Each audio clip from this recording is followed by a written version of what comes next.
Welcome back to the channel, everyone. I want to thank you for the likes, the shares, the subscribes, the follows. Everything you do is greatly appreciated, and I'm always grateful. Make sure you hit like and share so that we can get the message out. And again, thank you. And so today I wanted to piggyback off what I was speaking about earlier today, which was the narcissist.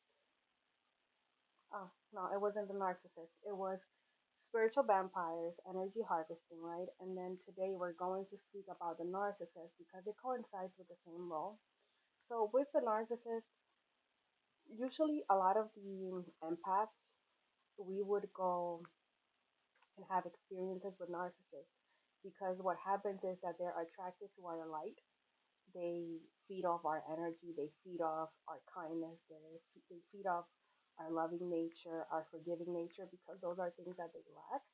Usually, when we are affiliated with narcissists, right, what happens is that they basically drain us. Yeah, they go ahead and we don't know this at the beginning because we the empaths are loving, caring, nurturing, kind in nature. That's just who we are. And then we don't become that, like we're not born like that. We become that based on the experiences that we have had throughout life. And so instead of turning into a narcissist, what we do is that we heal, or we first pick up this false mask. Usually everyone has a mask based on the programming that we undergo, but for the empaths, until the empath doesn't wake up and goes into their dark empath mode where they're cutting off people and they're, seeking to heal and not putting their peace in jeopardy anymore, the empath will deal with many narcissists, and usually we'll find them in our families, and sometimes we'll even marry them, friends, co-workers, things like that. And it's not until we get to a breaking point. That's why with empaths, usually relationships are the ones that break us, that really wake us up to our core because of the so many betrayals. But some ways to know that we are in the presence of a narcissist is one that we will be drained energetically. Our energy will be drained. Usually, narcissists will trigger you. They intentionally, of course. They would because they have an entity attachment. It's not like, and they usually look good. Most of the time, our vessels. This is our vessels, our body suits, our meat suits, right? Usually they're good looking people, and they come in both forms, male and females, right?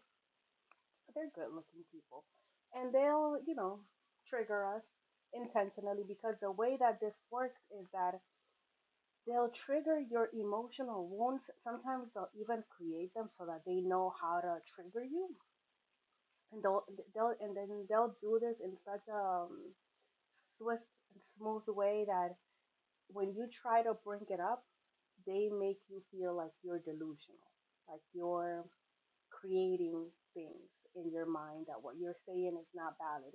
So that's one of the traits of a narcissist. They will not validate your feelings or concerns. They won't take accountability. That's one of the biggest ones. They won't take accountability for their behavior, even though you have explained to them and brought it up to their attention that, hey, this is bothering me, this is causing me some emotional pain. They will make it look as though you're making it up. There's no reason why you should be bringing this up. It's not real, right? So that you're always kept in this form of like, did I make it up? Like in confusion, like basically not knowing how to go right or left because they will never validate anything that you're saying. So you're always in a limbo type of scenario, and that's the point of their existence is to do that, because that way they're able to feed off your energy, and they feed off your energy again through your emotions. That's why they'll create situations where you'll have to question them and bring it up to their attention, and then when you give them that emotional response, that entity that is attached to them feeds off your energy, feeds off your emotions. Another trait of a narcissist is that in their dwelling would usually be untidy. They'll have some form of like infestation happening in the home. What else? They don't take accountability. I said that before. And they, the relationship that you'll have with this person will be surface level. It doesn't matter how long you've been with this person. You could be have been with this person for 10 years. You could have been with this person for 15 years. But when it comes to intimacy, you that won't exist. Intimacy is not sex. So that you'll have a lot of, right? You'll have a lot of that. But when it comes to intimacy, when it comes to conversations, when it comes to like just basic kissing and things like that, they would be meaningless.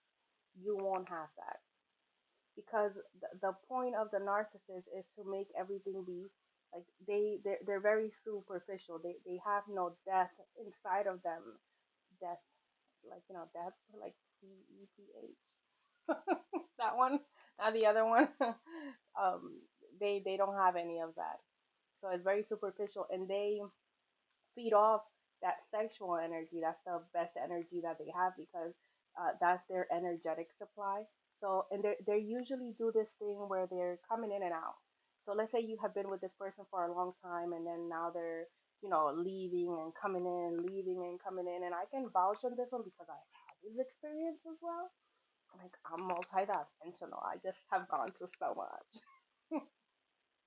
They'll be coming in and out, and usually when they leave you, they have another supply, like sexual supply, because they cannot be without that. They need to have that because that's how they feed. That's how the entity that's attached to them feeds. So they need it. So and they'll leave you so that you know that they're not scared to leave you, so that you're always trying to keep them and do things to make them want to stay, and they leave you in confusion when they do that as well. And so now that we have discussed certain characteristics and traits of the narcissist, once we have come to the awareness that we're in the presence of a narcissist, and if we have spiritually woken, one, if we have been spiritually woken and we have been made aware of this, our spirit team is not going to let us go back to this narcissist. But if we choose to do so, the universe will flip, literally. Your ancestors will not let you do that at all. Like if you know, you know. It's you could try it, but things will definitely go wrong. But usually, when the empath awakens and we realize that we have been in the presence of a narcissist, one, we go ahead and we heal, and two, we understand that this is very spiritual, right? Because of the entity attachment, and we understand this is more spiritual than physical. So when we see the person, we no longer one, we heal, right? We go ahead and we do the healing. But when we see the person, now we know that you know is that entity that's attached to them. So to preserve our energy and to preserve our peace and to preserve our existence, we choose to not engage. And if we have to engage with these species, we do it at a minimal level because of the effect that they might have on us because of who they are. So I'll be back with more.